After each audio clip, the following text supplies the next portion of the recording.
I have quite a few favorite dinosaurs, and one of them is definitely the Ceratosaurus. Ceratosaurus is an incredibly cool dinosaur, one that I consider to be quite underrated. It's a medium-sized theropod that is most notable from the Morrison Formation, which is one of my all-time favorite formations, mainly because of the incredible diversity of the animals in which lived in it. Ceratosaurus has a very cool appearance to it, most notably in the skull. Now, the skull shape in general is really cool. It has proportionally longer teeth, as well as kind of three crests positioned on top of its head. One on the nose and two above the eyes are positioned right before the eyes.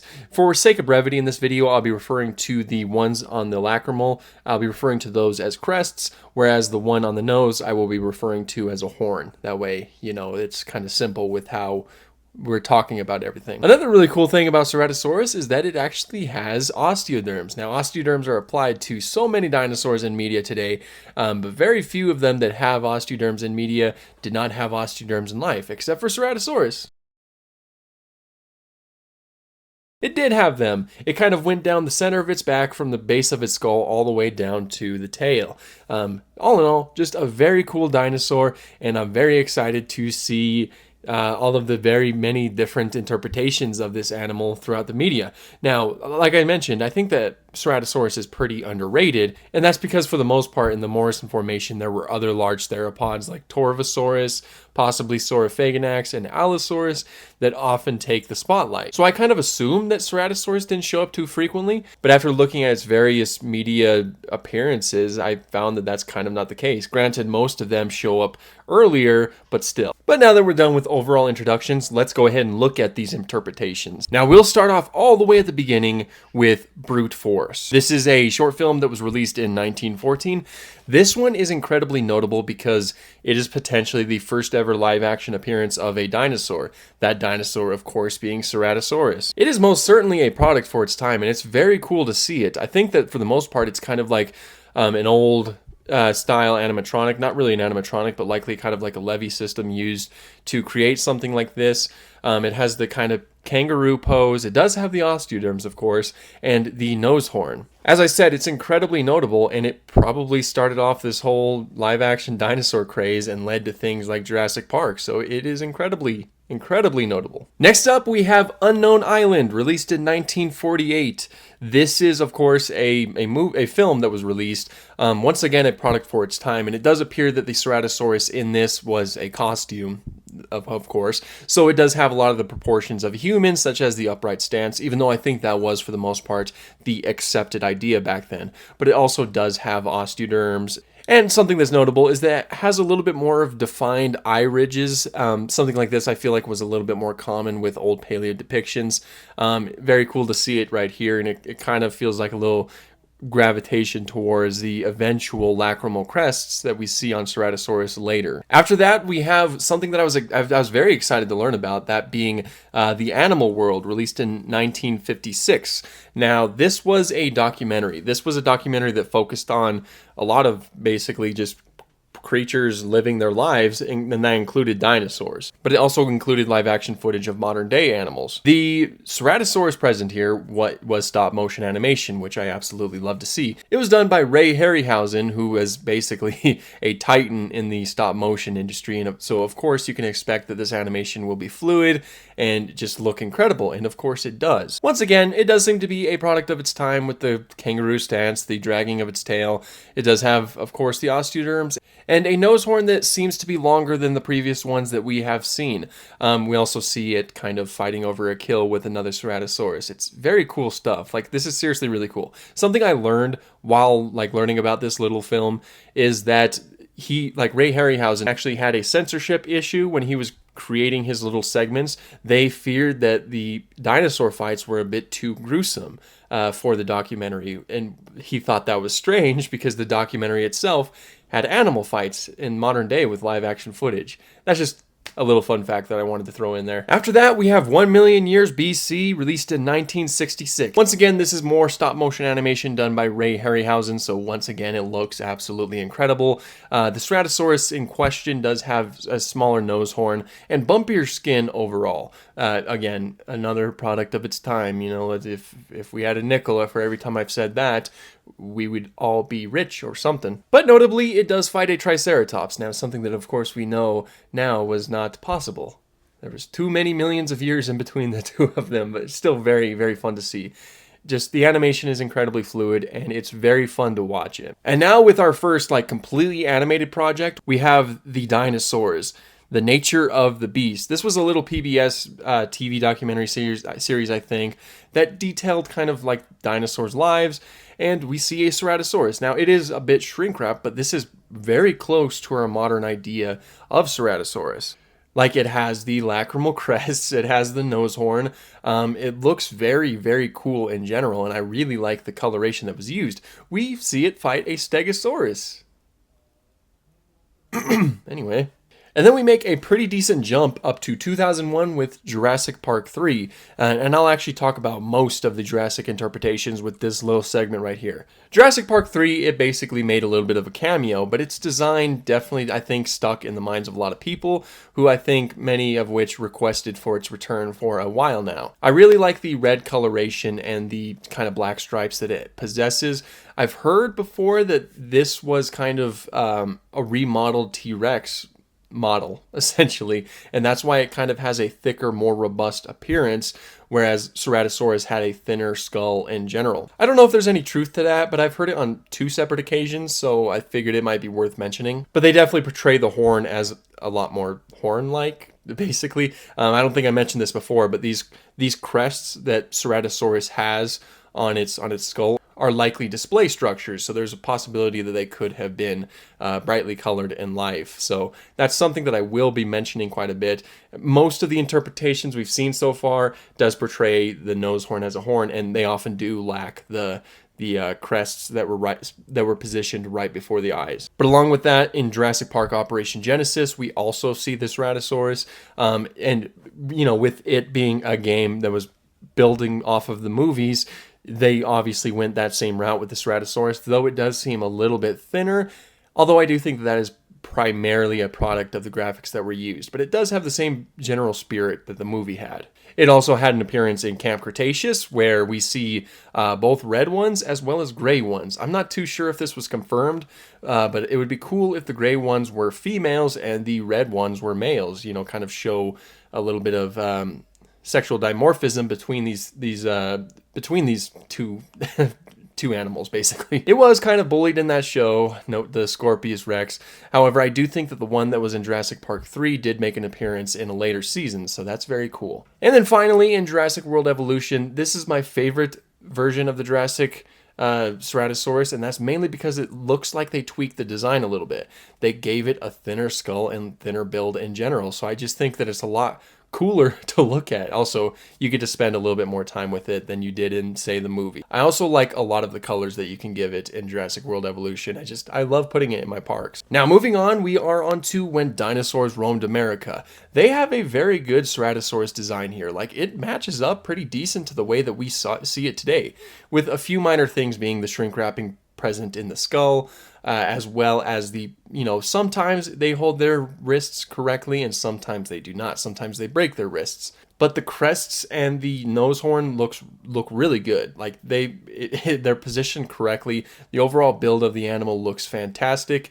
But this is an instance where it is definitely shown up by the Allosaurus. Take this scene, for example. Now we move on to that and we go on to Jurassic Fight Club. Where to really begin about this documentary? I've kind of hinted at it before with the Allosaurus video, but this is not a documentary I'm a fan of, especially with how the Ceratosaurus is presented in this. Now, the design is decent enough. Much like the Allosaurus, the proportions are kind of odd in a lot of different areas. They definitely do portray the kind of, these what are most likely display structures on Ceratosaurus as being a lot more like horn structures. Something that I feel by this point we should be moving on from, and it feels like in When Dinosaurs Roamed America, they were starting to do that. But the worst thing is how much Ceratosaurus was mistreated in this. Now, I can go on and on about that, but Red Raptor Rights actually did a video on Jurassic Fight Club as a whole, and he does a pretty good little rant that pretty much sums up my whole feelings about how Ceratosaurus was portrayed in this pretty well. So if you want a little bit more in depth about that sort of thing, then I highly recommend checking out that video. And now another fun one. We have Dinosaur King. Both, of course, the arcade and the TV show, the anime that all of us loved when we were younger. Its design certainly does look like a Ceratosaurus. It does have the nose horn. It doesn't really have the crests, but the ridges do seem to be a little bit more pronounced. And one notable thing is that I really like the colors that are used for it in this. And of course, it has osteoderms. Pretty much all of these have had osteoderms. You know, that is something that was present, so cool. And now we're moving on to more video game designs. First up, we have Path of Titans, a game that, of course, I play quite frequently in my free time, and its Ceratosaurus design I really love. It definitely captures the whole spirit and idea of Ceratosaurus.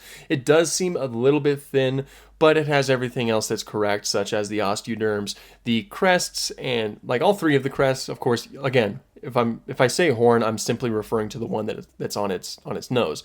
I know that crests and horns have often been, you know, interchanged when it comes to describing these features, but you know. But they have everything pretty much correct. It looks very good. The arms look really good. The overall build of the animal looks really good, and I really like a lot of the patterns and colors that you can give it. Of course, I know that there are different kind of subspecies that you can apply for Ceratosaurus in this game, and those do change things. Like, take for example, there's this model that kind of decreases the lacrimal crests and kind of emphasizes the horn a little bit more.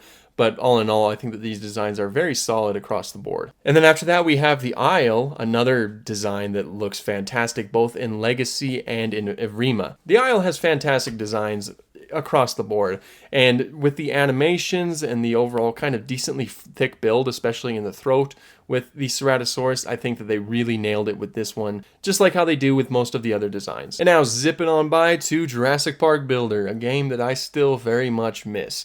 Its Ceratosaurus is basically the movie Ceratosaurus, but stubby. How can you not love that? No complaints. Looks fantastic. I like it. And then we move on to Jurassic World the game. And this Ceratosaurus, I don't know. It looks diabolical. It's just the proportions are extremely off on it. It has very long, thin arms compared to the relatively short arms that Ceratosaurus did have in life. It does have the osteoderms and the more pronounced horn, I guess. But it's just the rest of the proportions that just seem very un-Ceratosaurus-like to me. Of course, it kind of loses all of these when you actually have it in the park. And the level 40 looks really cool. But for the most part, I don't know about this one, guys. This one's funny to look at. I don't know. Now we have Fossil Fighters, and much like Jurassic Park Builder, it's Ceratosaurus, but stubby. Very stylized version of Ceratosaurus. Of course, this is exactly what the game is going for, and so you have to applaud it for something like that. I like the stylized interpretation of the crests present on it, as well as the really cool patterns that they gave it. Something that definitely stands out on the animal as a whole. So, of course, it looks very cool, I think. And then next in line is Prehistoric Kingdom. Now, I didn't talk about the Allosaurus from Prehistoric Kingdom simply because it wasn't released yet. Now, this time I'm deciding to talk about Ceratosaurus, even though it hasn't been released yet. Simply because, I don't know, I don't think I should really be as strict when it comes to things like that. So here's the Ceratosaurus. It looks fantastic.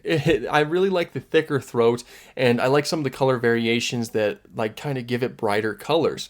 That's something that I just love to see, especially around the head, in particular with the crests. I think that just fits the animal so well, and is often what I picture when I think of Ceratosaurus. So I am incredibly excited for this to get added in the future, whenever it does. Like, this is going to be a highlight for sure. And now we have the very cool dinosaur fighting game, or dinosaur versus human fighting game, Primal Carnage, where you have the option to play as Ceratosaurus, one that is incredibly stylized and, you know, adjusted to fit the game style, basically. And it looks very cool. It has the very basic shape of a Ceratosaurus down, with just some exaggerated features, such as the elongated osteoderms and the longer nose, horn, and things like that. It looks so cool, and some of the colors that it looks like you can give it with the skins just really pop and are very, very interesting and fascinating to see. I think it looks so cool. I know I'm saying cool a lot, but I really like Ceratosaurus, and a lot of these designs are really just nailing it, so just bear with me. And finally, we have Carnivores Dinosaur Hunter. Now, in the original game, of course, I've mentioned before that they have the idea of like the art style fits kind of like old depictions of dinosaurs, and that's the overall style that they go for. These are alien dinosaurs, so of course they look completely different to our interpretation of dinosaurs. They just so happen to have the basic build of these dinosaurs. Now, the Ceratosaurus is definitely an apex predator in carnivores. Like it's very big, very thick, has huge feet, and you know it'll show you no mercy, basically.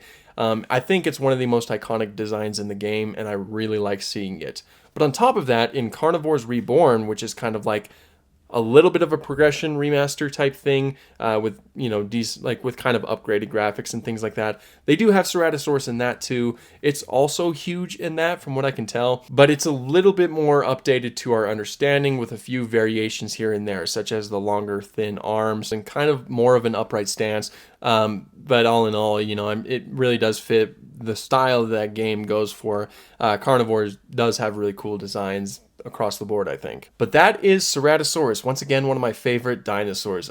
There were a lot more interpretations of it in media than I previously thought. A lot of those were from older media, like a decent number of those were from older media, and I think for the most part that's because Ceratosaurus was one of the first theropod dinosaurs discovered. So of course it was one that really had the spotlight for a decent amount of time before other larger theropods were found and kind of caught the public's eye a little bit more. But as we all know, as I've said several times, Ceratosaurus is such a cool dinosaur. It's very unique in its appearance. Like you don't see too many theropod dinosaurs that look like this. And from what I can tell in these designs, they're really cool across the board. I didn't find too many designs that I was overall disappointed with. Like, I really liked the majority of these. I almost definitely did not get to every single one of them, and I probably won't get to every single one of the depictions when it comes to these videos, but the whole goal is to try to encompass the majority of them and kind of give a basic idea of both how our idea of animals change, especially when it comes to media, and like the overall approaches when it comes to portraying these animals in said media. But this was definitely a fun one to make, and I am of course incredibly excited to get on to the next one, whichever one that may be. Of course I will have the vote up, eventually the poll will be up, and we will vote for the next many interpretations of creature. So I'm really excited to see whichever one that will be, so be on the lookout for that. But that's pretty much all I have for this one. Thank you guys so much for watching, and have an awesome day.